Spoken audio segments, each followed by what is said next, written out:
Nama saya Rikronus Papa, kelas 4A1 Prodi Ilmu Pemerintahan. Di sini saya akan menjelaskan tentang sejarah desa di Indonesia. Desa di Indonesia sudah ada jauh sebelum masa penjajahan Belanda. Keberadaan desa diakui sebagai bagian dari struktur sosial masyarakat Nusantara sejak zaman prakolonial. Era prakolonial, desa merupakan bentuk utama pemukiman di Indonesia kuno. Desa seringkali dibangun di sekitar sumber daya alam seperti tanah subur atau sumber air. Struktur sosial didasarkan pada kerabatan dan kehidupan komunal dengan pemimpin tradisional memainkan peran penting kedatangan agama Hindu dan Buddha. Agama-agama ini yang diperkenalkan dari India memengaruhi kehidupan desa, membawa konsep-konsep seperti hierarki sosial dan kompleks kuil.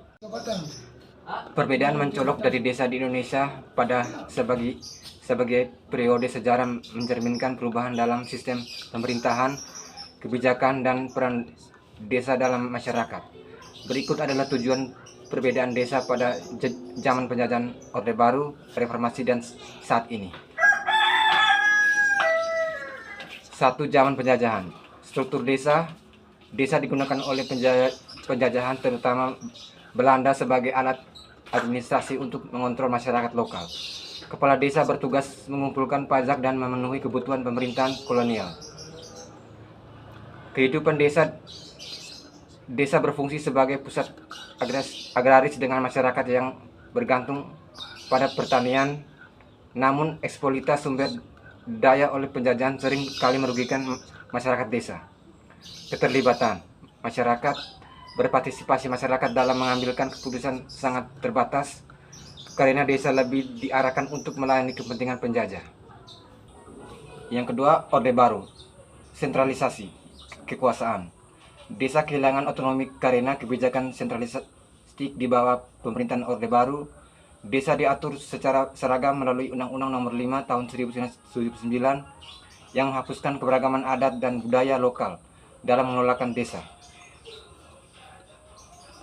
Pembangunan desa fokus pada pembangunan fisik seperti infrastruktur, tetapi seringkali mengabaikan pemberdayaan masyarakat desa. Peran kepala desa. Kepala desa menjadi perpanjangan tangan pemerintahan pusat dengan sedikit ruang untuk inisiatif lokal. Yang ketiga, era reformasi. Reformasi membawa perubahan besar melalui Undang-Undang Nomor 22 Tahun 1999 yang memberikan otonomi lebih besar kepada desa. Desa mulai diberdayakan untuk mengelola urusan lokal sesuai dengan kebutuhan masyarakat. Keterlibatan masyarakat. Partisipasi masyarakat dalam mengambil keputusan meningkat terutama melalui pembentukan badan permusyawaratan desa. Keberagaman desa. Desa kembali diakui sebagai entitas yang unik dengan hak untuk mengelola adat dan tradisional lokal.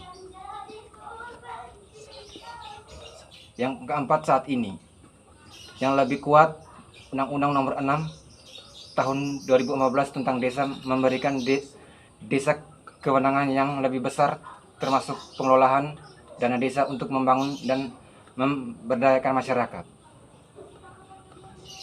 Pembangunan berbasis komunitas fokus pada pembangunan yang melibatkan masyarakat secara langsung seperti program pemberdayaan ekonomi dan pembangunan dan pengembangan potensi lokal. Digitalisasi dan modernisasi.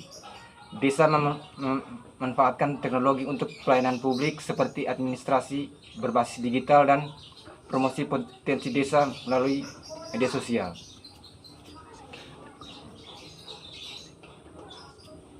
Sekian dari saya, terima kasih.